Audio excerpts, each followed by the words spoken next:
Hello, good morning students. Please subscribe the channel, drop a like, share and comment. This is dictation number 67 and 68 of Model Speed Dictations, volume number 1 on the speed of 100 words per minute. Start. Similarly, in the power sector, there has been a 6% growth in power generation, and this improvement has come not because of improved hydel power generation but because of the improvement in thermal power generation. Honorable members may be aware that there was some criticism that the so-called improvement in power generation was largely due to the monsoon and the act of God. The figures which I have cited show that it is because of the improvement in thermal power generation, which is a credit to the skills of our department. Given all these factors, I think that the economy is poised for growth, not at a galloping rate of 10 or 12%, but at a moderate rate of 5%, which we have envisaged under the plan. Most of the members were greatly exercised about the price situation and the inflation in the country. I do not pretend that we have controlled inflation. In fact, government have never, in all these statements which they have made, claimed that the inflation had been controlled. We have all the time stated that the pressure of inflation has been moderated and that from a 21% increase in prices, the rate of inflation has come down to 16%.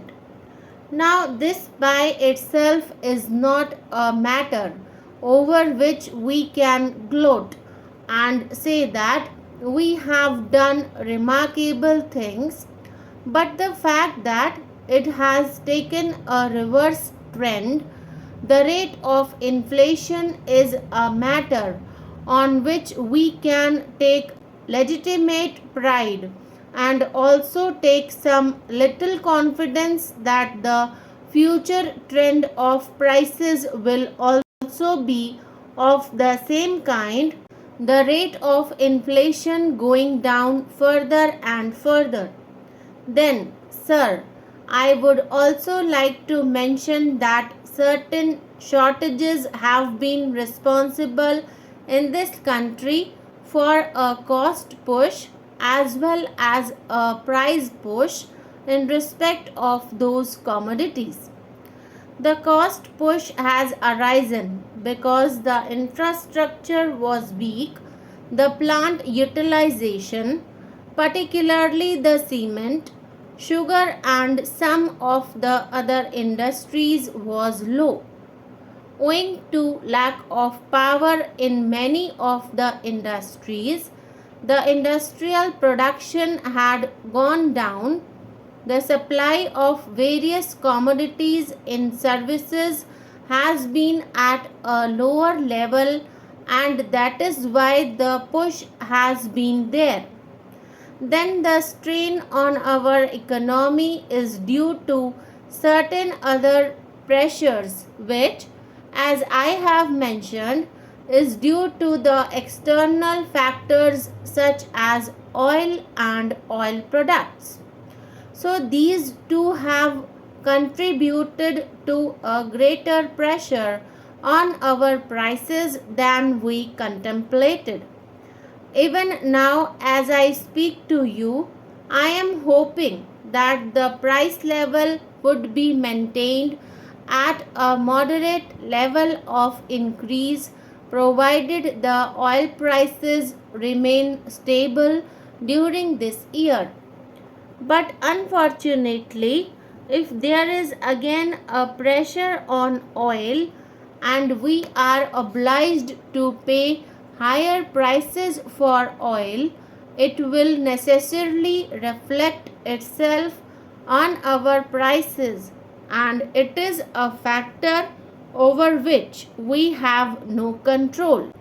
Madam Deputy Chairman, I support the appropriation bill placed by government before this house for spending an amount of rupees 10,000 crores. The proposal for expenditure placed before this House show that large amounts have been proposed to be spent on several development works.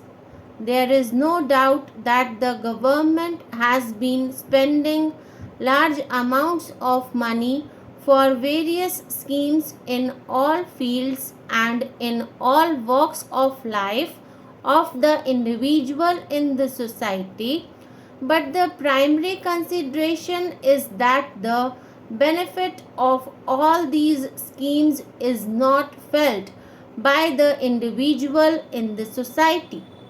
When such large amounts are spent under the 5-year plans successively in industrial, social and economic field, the individual to whom the benefit ought to have reached and whose conditions should have been improved is not felt, and that is the reason why there is hue and cry from all quarters that the government is not giving any substantial benefit to the individual in the society.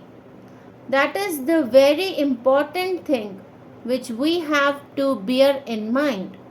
In the industrial field, though crores and crores of rupees have been invested, when you compare with the private sector, you find that in the private sector there are huge profits made, while in the public sector there are huge losses. Why is it so? The answer is very simple. The private individual makes personal efforts to see that his production increases and that it brings him profit, but in public sector the capital invested is much higher than what it is in the private sector. In the public sector, more than one-third of the investment is diverted towards putting up buildings and installation of machinery. If you take the case of Japan, I am told their such amounts are never spent on construction of big buildings or on installation of machinery. This is why after the Second World War, Japan has been able to regain its position in the industrial field and also in the field of commerce in the world. When we are spending so much money for economic development, for industrial development, should we not think for a while why there is such huge loss? Several committees have been appointed to go into this matter and they have found the reasons thereof, but how far have we taken up their suggestions and tried to improve to rectify the defects that have been pointed out?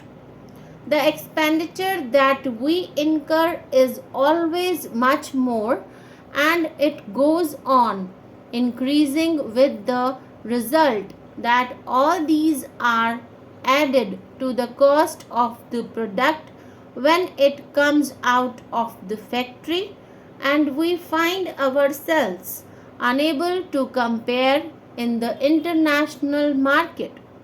Madam, I have looked into some of the figures in the appropriation bill before us, and I find that a considerable amount is allotted for public health, although I must say that the health ministry is rather a neglected ministry and it should actually get more money.